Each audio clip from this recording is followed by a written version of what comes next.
What is going on, everyone? Welcome back to another episode of Gat Talks. Today we are going to be taking a first look and basic review of the Amazfit T-Rex smartwatch. It comes with a fitness tracker and a GPS for your fitness tracker, and it goes for about $140 depending on the seller and website that you choose to get it from. I will have my eBay affiliate link below in the video description section below, and it will take you to trusted sellers on eBay. And if you guys do decide to support me and make a purchase with my affiliate link, I will earn a commission at no extra cost to you. Now let's look at what this watch has to offer. And before we begin today, if you guys have not yet already, make sure to subscribe to my channel, like this video, as I'll be coming out with new regular videos and reviews of the latest gadgets, electronics, and smartwatches. So you guys do not want to miss out on that. Support me and like this video and subscribe to my channel. Now let's take a look at the T-Rex smartwatch. Now this smartwatch is claimed to be military standard certified, tough body, which I could feel that it is. Does have a GPS, 20-day battery life, which is comparably shorter than the other Amazfit smartwatches that I have tested out, which includes the GTR and the BIP Lite. The screen size is 1.3 inches, LED display. It is water resistant and has 14 sport modes, which is quite a bit, as I have seen comparing to the other smartwatches. Okay, now let's take a look at what this watch has to offer. So this watch does pair and depend quite a bit on the app that you need to download, which is called Zepp, Z-E-P-P. In the instruction manual, it's telling you to download the Amazfit smartwatch app, but in the App Store, when I search for Amazfit smartwatch, it does come up to be ZEPP, saying it was formerly the Amazfit smartwatch app. So that is the watch to download. You guys can verify that. But after you guys download the app, you guys can actually do quite a bit of the features, browse through a lot of the features on the app itself, which is good and bad depending on how much you would like to use the watch standalone. I do like using the watch quite a bit standalone, so to me it's kind of a con, because I would actually have to have my phone with me quite a bit in order to browse through some of the features on the watch. Which includes switching the watch face. Okay, so if you would actually like to sync a new watch face, you would actually need to change that through the app. Now, the app itself is pretty smooth, in my opinion, comparing to some of the other generic smartwatches that's on the market manufactured in China. So, in that sense of the app, of the interface itself, which you will see, it is smoother. So no problems there, as long as you don't mind carrying your phone with you and you actually frequently like to browse through your smartwatch functions.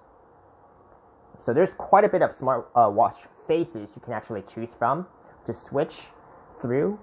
So I don't think you're going to get bored of the smartwatch faces.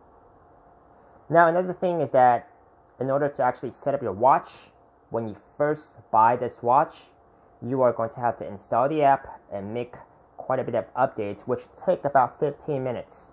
Okay, so if you're the type who likes to just open the package and do a plug and play, that is one thing that is going to come up and you might not like, which I did not enjoy myself.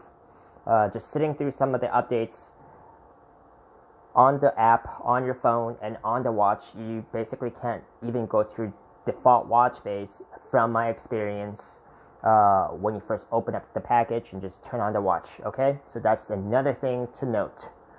Now let's go through some of the features and capabilities on this watch. Now this watch comes with 4 buttons. I doubt I would need them because I can basically go through quite a bit of controls on the touchscreen itself. So I don't really need them, and then in order to turn on the watch, I would just do a gesture control or basically just simply wave my wrist when I have my watch on. Now let's put this watch on and see how it feels. This watch comes in a few variations. This is one of them, the black silicone.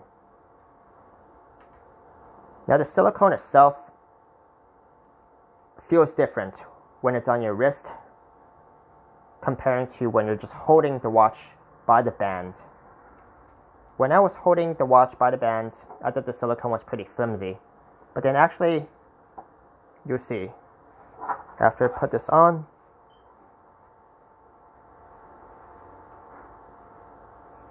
after you actually have the watch on, I can see how this quality, the silicone quality on this watch band kind of differs from some of the other generic brands that come from China.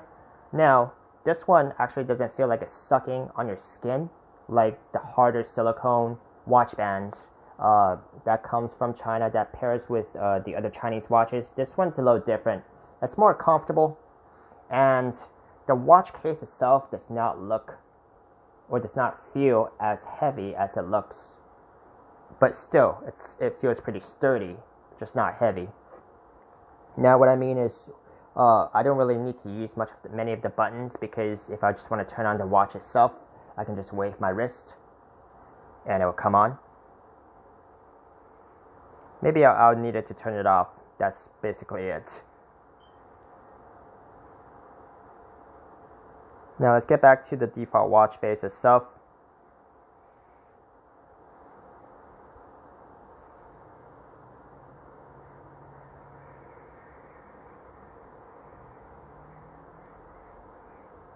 Okay, now going back to default watch face, we're going to explore the navigations of this watch.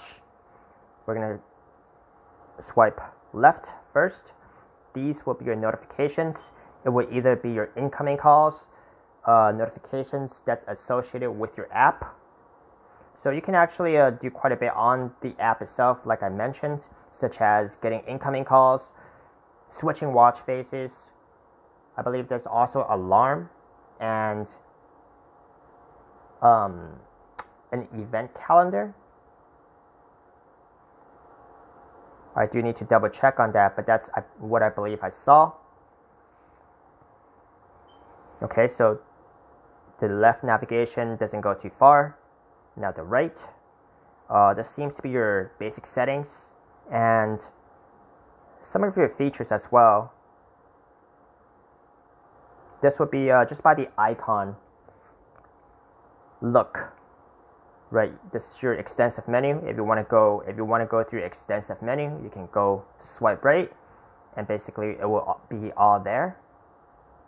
Now, if you want to go, so swiping down would actually be like your basic settings, such as a flashlight, right? So, battery saver. I believe this would be the energy saver on your screen. The brightness of your screen, and locking your screen.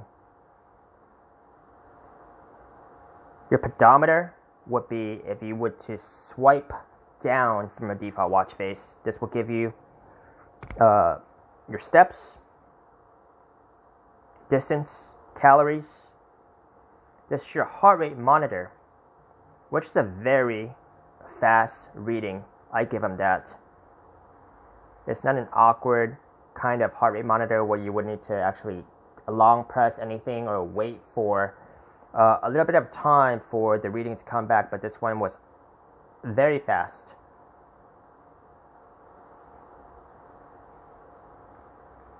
So that was basically it for the navigation. we could take a look at some of the other functions, commonly used functions, such as the weather. Okay, so that will be synced to your phone. I believe this information is being received from the phone. So that is another reason why this watch may depend on the phone. Have event reminders, alarms, music, different types of sport modes for your pedometer and fitness tracking readings. You have your compass, calibrate by walking in 8 or S shape. So we're not going to do that right now, but it's nice to know that you do have a compass on this watch. So that's basically it. Now let's go through the settings. I think there's quite a bit of useful information here as well for people who are getting set up. So these are your commonly used settings. I don't think we're going to go too in depth in any one of them, as they're pretty self-explanatory for now. Now, just want to give you my opinion on this watch. Now, for $140, this watch has pretty great feel. You know, the app, the watch, everything seems to be working very smoothly without bugs, at least in my experience so far. The material is good. It's very sturdy. I like the watch band. I like how it feels. It's a very nice watch. It feels not generic, you know.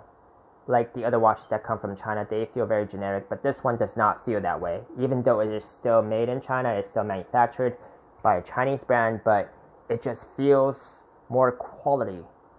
Comparing to the other watches from China, I believe if you would like the same functions, but for a cheaper price, you could probably get it for about $50 to $60 instead of paying this markup for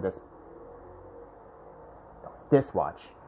But it does have a very nice feel to it. So if you guys like the quality, it might be worth the money to pay that markup to have a brand on your watch, to feel the quality and everything running smoothly. Now, for the same price, you could probably get it, you know, for $140, you could probably get a generic Chinese watch if you like more functions that actually operates off an Android system. So it really just depends on you. It's a trade-off between quality and capabilities and functions. So that's my opinion. I hope you guys have enjoyed this video, and I will see you guys next time. Don't forget to smash that like, subscribe button. I will see you guys next time.